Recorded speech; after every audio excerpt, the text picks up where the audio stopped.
L'édition de Nuit, bonsoir, bienvenue. Merci à vous de nous suivre sur France 24 et France Info. Voici les titres du journal. En France, le gouvernement est renversé. Un nouveau Premier ministre devrait être nommé dans les tout prochains jours.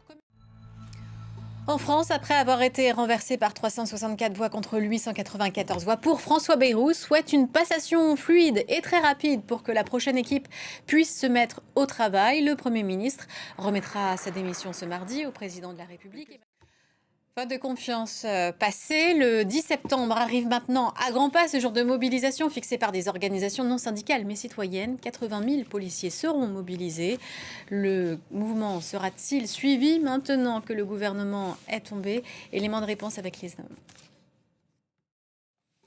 Dans l'actualité internationale, incertitude sur la flottille de Gaza. Les organisateurs ont affirmé qu'un de leurs bateaux avait été frappé cette nuit, soupçonnant un drone. Il s'agirait d'un navire ancré à 50 miles du port de Sidi Bou Saïd en Tunisie.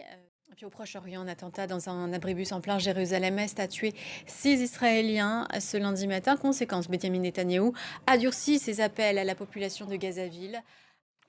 Et puis y a-t-il une brouille entre la Corée du Sud et les États-Unis? Séoul va évacuer par charter des centaines de ses ressortissants qui travaillaient à la construction d'une usine Hyundai sur le sol américain.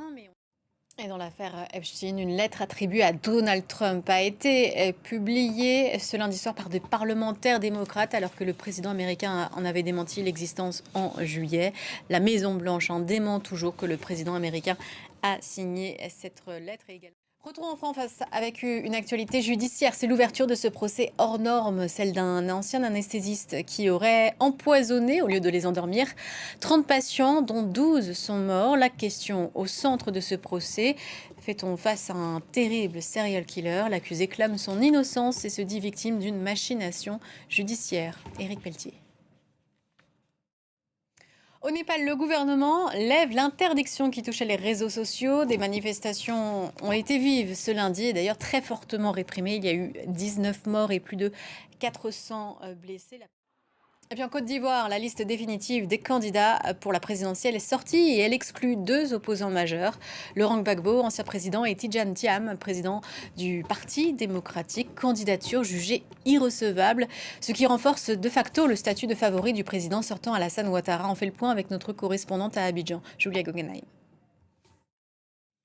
Fin de ce journal, prochaine édition dans une quinzaine de minutes. À tout à l'heure.